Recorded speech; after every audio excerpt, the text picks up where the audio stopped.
Praise the Lord. Greetings to you all in the name of our Lord and Savior Jesus Christ. Today's Bible verse, Psalms 4 verse 3.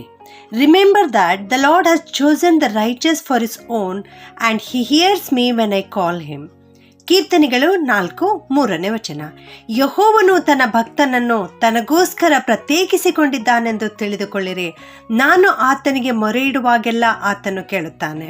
ಹೌದು, ದೇವರು ತನ್ನ ಭಕ್ತರನ್ನು ತನಗೋಸ್ಕರ ಪ್ರತ್ಯೇಕಿಸಿಕೊಂಡಿದ್ದಾರೆ, ತನಗೋಸ್ಕರ ಆರಿಸಿಕೊಂಡಿದ್ದಾರೆ. ಯಾರು ಆತನ ಭಕ್ತರಾಗಿ ಜೀವಿಸುತ್ತಾರೋ, ಆತನಲ್ಲಿ ಭಯಭಕ್ತಿ ಇಟ್ಟು ಜೀವಿಸ್ತಾರೋ, ಅವರು ಕರ್ತನಿಗೆ ಮೊರೆ ಇಡುವಾಗೆಲ್ಲ ಕರ್ತನು ಅವರ ಕೂಗನ್ನು ಕೇಳುತ್ತಾನೆ. ಅಷ್ಟು ಮಾತ್ರವಲ್ಲದೆ ಆತನು ಅವರಿಗೆ ಸದುತ್ತರವನ್ನು ಕೂಡ ಒದಗಿಸಿಕೊಡುತ್ತಾರೆ. ಅವರು ಕೇಳಿರುವ ಪ್ರಾರ್ಥನೆಗೆ ಸದುತ್ತರವನ್ನು ಕೊಟ್ಟು ತನ್ನ ಮಕ್ಕಳ ಅವಶ್ಯಕತೆಗಳೆಲ್ಲವನ್ನ ದೇವರು ಪೂರೈಸುತ್ತಾನೆ. ನನ್ನ ಪ್ರಿಯ ದೇವಜನರೇ, ನಿಮ್ಮ ಭಕ್ತಿಯು ಪರಿಶೋಧಿಸಲ್ಪಡುತ್ತದೆ. ನೀವು ಕರ್ತನ ಮೇಲೆ ಇಟ್ಟಿರುವ ನಂಬಿಕೆಯು ಪುಟಕ್ಕೆ ಹಾಕಲ್ಪಡುತ್ತದೆ. ನೀವು ಶೋಧನೆಗೂ ಶ್ರಮೆಗೂ ಒಳಗಾಗುವಿರಿ. ಆದರೆ ಅಂಥ ಒಂದು ಸಂದರ್ಭದಲ್ಲಿ ನಂಬಿಕೆಯಿಂದ ಬಿದ್ದು ಹೋಗಬೇಡಿರಿ. ಕರ್ತನು ಯಾವಾಗಲೂ ನಿಮ್ಮೊಂದಿಗೆ ಇರ್ತಾನೆ. ಆತನು ನಿಮ್ಮನ್ನು ತನಗೆಂದೇ ಆರಿಸಿಕೊಂಡಿದ್ದಾನೆ. ಆತನು ನಿಮ್ಮನ್ನು ಎಂದಿಗೂ ಕೈ ಬಿಡುವುದಿಲ್ಲ. ನೀವು ದೇವರ ಮಕ್ಕಳಾಗಿದ್ದೀರಿ. ಭಯಂಕರವಾದ ಪರಿಸ್ಥಿತಿಗಳ ಮಧ್ಯದಲ್ಲಿ ನೀವು ಇವತ್ತು ಇರುವುದಾದರೂ ಕೂಡ ದೇವರು ನಿಮ್ಮೊಂದಿಗಿದ್ದಾನೆ. ಆದುದರಿಂದ ಆತನು ನಿಮ್ಮ ಕಷ್ಟ, ಕಣ್ಣೀರು, ದುಃಖ ಎಲ್ಲವನ್ನು ಹೋಗಲಾಡಿಸುತ್ತಾರೆ. ಕಳವಳ ಪಡಬೇಡಿರಿ, ಸೋತು ಹೋಗಬೇಡಿರಿ. ಒಂದು ವೇಳೆ ನೀವು ಇವತ್ತು ಸಿಂಹಗಳ ನಡುವೆ ಇರುವ ಸ್ಥಿತಿಯಲ್ಲಿರಬಹುದು. ಅಂದು ದಾನಿಯೇಲನು ಸಿಂಹಗಳ ನಡುವೆ ಇದ್ದ ಸ್ಥಿತಿಯನ್ನ ನೀವು ಜ್ಞಾಪಿಸಿಕೊಳ್ಳಿರಿ. ನಿಮ್ಮ ಎದುರಾಳಿಯಾಗಿರುವ ಸೈತಾನನು ಗರ್ಜಿಸುತ್ತಾ ಯಾರನ್ನು ನುಂಗಲಿ ಎಂಬುದಾಗಿ ಹುಡುಕುತ್ತಾ ತಿರುಗಾಡುತ್ತಿರಬಹುದು, ಚೀರುತ್ತಾ ಇರಬಹುದು, ನಿಮ್ಮನ್ನು ಹೆದರಿಸುತ್ತಾ ಇರಬಹುದು. ಆದರೆ ನೀವು ಚಿಂತೆ ಮಾಡಬೇಡಿರಿ, ಯಾಕೆಂದರೆ ದೇವರು ನಿನ್ನೊಂದಿಗಿದ್ದಾರೆ. ದಾವೀದನು ಕೀರ್ತನೆ 57:4 ಈ ರೀತಿ ಹೇಳ್ತಾನೆ, ಸಿಂಹಗಳ ಮಧ್ಯದಲ್ಲಿ ಸಿಕ್ಕಿದ್ದೇನೆ, ಬೆಂಕಿ ಕಾರುವ ಮನುಷ್ಯರ ನಡುವೆ ಬಿದ್ದಿದ್ದೇನೆ, ಅವರ ಹಲ್ಲುಗಳು ಶಸ್ತ್ರ ಬಾಣಗಳು ಎಂಬುದಾಗಿ.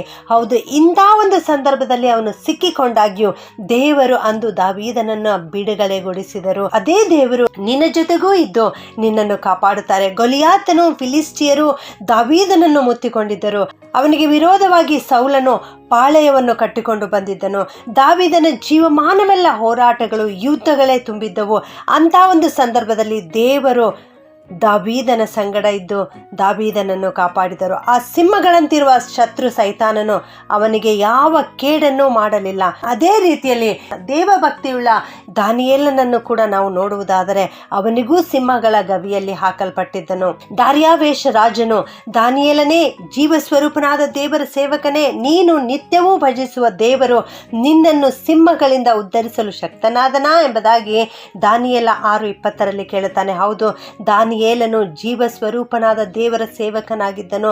ಅವನು ನಿತ್ಯವೂ ದೇವರನ್ನು ಭಜಿಸುತ್ತಿದ್ದನು, ಸ್ತುತಿಸುತ್ತಿದ್ದನು, ಕೊಂಡಾಡುತ್ತಿದ್ದನು. ಅವನನ್ನು ಸಿಂಹಗಳ ಗವಿಯಲ್ಲಿ ಹಾಕಲ್ಪಟ್ಟಾಗಲೂ ಕೂಡ ಅವನು ದೇವರನ್ನು ಸ್ತುತಿಸುತ್ತಾ ರಾತ್ರಿ ಕಳೆದನು. ಆಗ ದೇವರು ಅವನನ್ನು ರಕ್ಷಿಸಿದರು.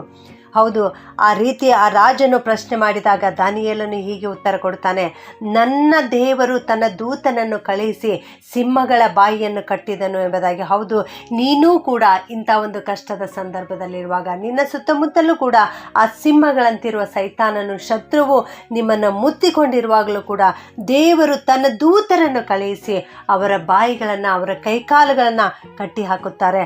ಅಂದು ದಾವೀದನನ್ನು ಆಶೀರ್ವದಿಸಿದ ದೇವರು, ದಾನಿಯೇಲನನ್ನು ಆಶೀರ್ವದಿಸಿದ ದೇವರು ಇಂದೂ ಕೂಡ ಜೀವಿಸುವಾತನಾಗಿದ್ದಾನೆ. ಆತನು ಶಕ್ತಿಯುಳ್ಳ ದೇವರಾಗಿದ್ದಾನೆ. ಸಿಂಹಗಳು ಗರ್ಜಿಸುತ್ತಾ ನಿಮ್ಮ ಸುತ್ತಲೂ ನಿಂತಿದ್ದರೂ ಕೂಡ ನೀವು ಆ ಸಿಂಹ ಸೈತಾನನನ್ನು ನೋಡಬೇಡಿರಿ. ಯೂದ ಕುಲದ ರಾಜಸಿಂಹವಾದ ಯೇಸು ಕ್ರಿಸ್ತನು ನಿಮ್ಮ ಪಕ್ಷದಲ್ಲಿದ್ದಾನೆ. ನೀವು ಆತನನ್ನೇ ದೃಷ್ಟಿಸುವಂಥವರಾಗಿರ್ರಿ. ಸಿಂಹಗಳ ಬಾಯಿಯನ್ನು ಆತನು ಕಟ್ಟು ಹಾಕುತ್ತಾನೆ. ಅವುಗಳ ಬಾಯಿ ತೆರೆಯಲಿಕ್ಕೆ ಸಾಧ್ಯವಾಗುವುದಿಲ್ಲ. ನೀವು ದೇವಭಕ್ತಿಯನ್ನು ದೃಢವಾಗಿ ಕಾಪಾಡಿಕೊಳ್ಳಿರಿ. ಆಗ ಕೊನೆಯಲ್ಲಿ ನೀವು ಜಯವನ್ನು ಹೊಂದುವಿರಿ. ಪರ್ವತಗಳು ಯೆರೂಸಲೇಮಿನ ಸುತ್ತಲೂ ಹೇಗೋ ಹಾಗೆಯೇ ಕರ್ತನು ನಿನ್ನ ಸುತ್ತಲೂ ಕೂಡ ಇರುವನು, ತನ್ನ ದೂತರನ್ನು ಇರಿಸುವನು. ನಿಶ್ಚಯವಾಗಿ ನೀನು ಜಯ ಹೊಂದುವೆ. ಪ್ರಾರ್ಥನೆ ಮಾಡಿಕೊಳ್ಳೋಣ.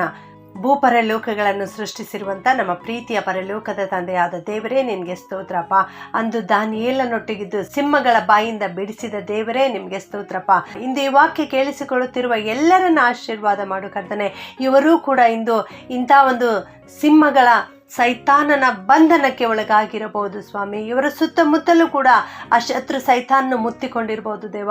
ನೀನು ಇವರನ್ನು ಆಶೀರ್ವದಿಸು ತಂದೆ. ಇವರ ಸುತ್ತಲೂ ನಿನ್ನ ಪರಿಶುದ್ಧ ದೂತರ ದಂಡೆಳಿಸಿ ಕಾವಲಿರಿಸು ಸ್ವಾಮಿ. ಇವರ ಪಕ್ಕದಲ್ಲಿ ನೀನು ನಿಂತಿರು ಸ್ವಾಮಿ. ಇವರ ಪಕ್ಷದಲ್ಲಿ ಯುದ್ಧ ಕುಲದ ರಾಜಸಿಂಹವಾದ ಯೇಸು ಕ್ರಿಸ್ತನೇ, ನೀನು ಇವರೊಟ್ಟಿಗಿದ್ದು ಇವರಿಗೆ ಜಯವನ್ನು ಅನುಗ್ರಹಿಸಬೇಕಾಗಿ ಯೇಸುವಿನ ನಾಮದಲ್ಲಿ ಬೇಡುತ್ತೇನೆ ತಂದೆಯೇ. ಆಮೇನ್.